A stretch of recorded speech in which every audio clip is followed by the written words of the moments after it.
Ahoy! Welcome everyone in another edition of the Zlin Film Festival bubble. Like the West Ham fans are singing before every football game, I am forever blowing bubbles. This is what we do here in the studio, and we have the chance to talk about football later. But first let's talk about a film called Kevlar Soul, and I have two distinguished guests here to do that. Pelle Rådström is the scriptwriter, and Rio Svensson is the main actor of the film. My obvious first question would be to Pelle, like, can you tell us what the story is about? But I would like to ask you something extra. When I was reading Kevlar, I thought it was a dish from the Mediterranean cuisine, but I was wrong. Oh, really? Yeah. I didn't know that. Can you tell us what Kevlar is? Yeah, sure. Kevlar is one of the strongest materials in the world.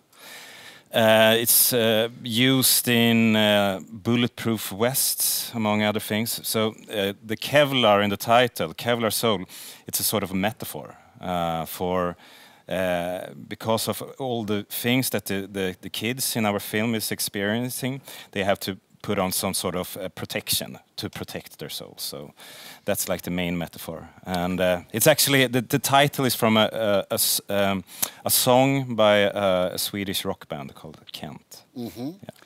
But you didn't give away yet what the story is about. There's also, Kevlar is also can also be very strong in the bond between two brothers, because that's the main storyline. Can you tell us? Yeah, absolutely. Yeah, you know, our main protagonist is then Alex.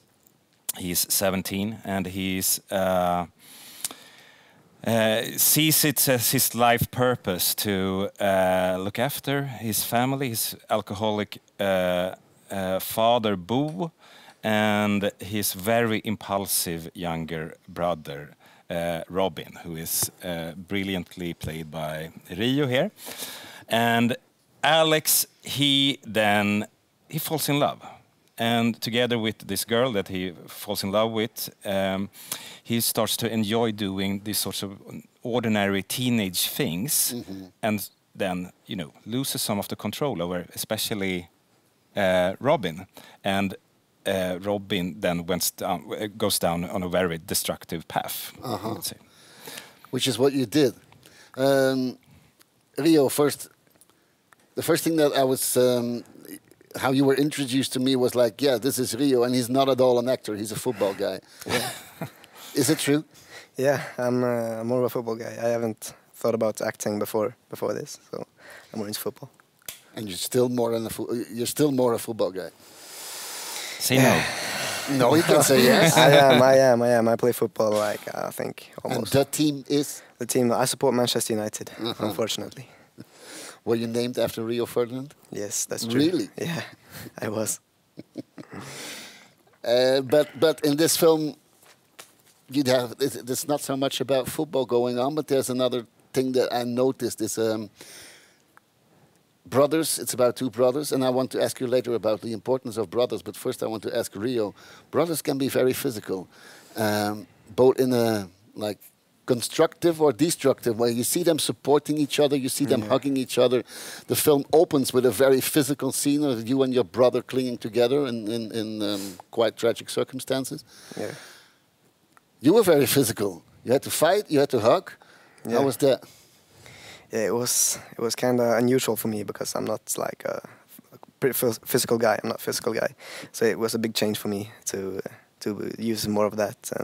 But it was hard, but not very hard. But what did you like most, the kicking or the hugging? The kicking.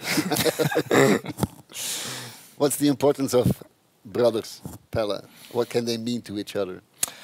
I think they can mean a lot. And you know, me and the director Maria, we have made several short films together before this, and where you know, a theme that we often come back to is this children that have to take on some sort of adult responsibility because of like a lack of in their parents and so on. And when we did research about these sorts of kids doing these short films, we often saw when it's more when it's siblings and so on, that there is like an older brother that almost becomes sort of like the parent in the family and the grown up, and I think that this is very much what this story is about. You were the younger brother, the one that needs to be taken care of. That's right. At home, you're the... I'm the bigger brother at home, yeah. I got a little sister. I was the little one at home. Yeah. It defines who you are for the rest of your life, often, I'm afraid. Yeah. Are you good with being the big brother? Yeah, I love my sister. But sometimes she can be a pain in the ass. But I love her, I love her. Would you rather hug her or kick her? It depends on what time it is. Right now I miss her, I will hug her. There is a scene in the film, let's say the factory scene, where you're high up in the air, and I have a bit fear of heights. I had troubles watching it, but you had to play it. You were there. Yeah, I also have a fear of heights. I hate it. It was so hard because I'm really afraid of heights. You know, I went up in this tall building here in Slin, and I was so afraid I can't even like. But there you shot a scene when you were out in the open, like how many meters above the ground? How could you do it? I don't know. It was 13 meters up high. Yeah, I don't know. It was high up, and yeah, it took many retakes for me to actually complete it. Wow, but so brave. But I actually remember that you said to the director, Maria, that I'm going to do it now, because now Robin, the character, he's not afraid of heights. Yeah. So now I'm going into the character, and then we will be able to do it. And he did. Yeah. Wow, impressive. That's professional acting. That's like the ultimate method acting. You become someone else, and then you perform 35 meters above the ground.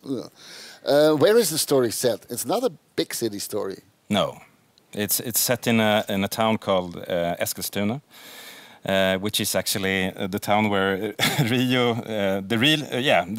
where you are living. Yeah. And streets are empty there, often. Nah, it depends on what day it is. Well, in the movie, they often are. Yeah. But it would have been different if it was set in Stockholm. I mean, the town partly defines the story as well.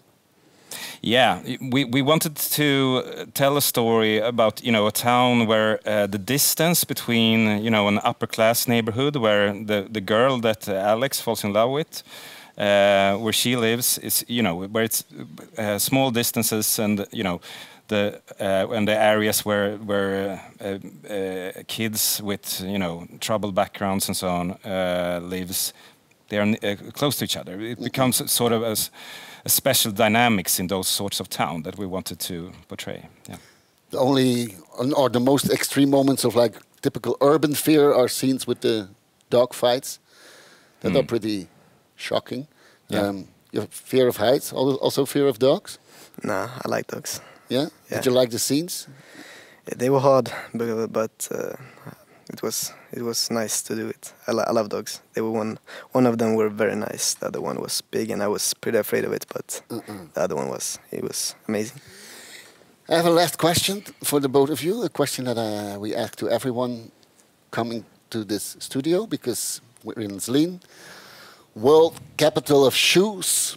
Yeah. Biggest shoe factory in history. So I would like you to first let's ask Rio to put your feet on the table and show us your shoes and tell us why they are here.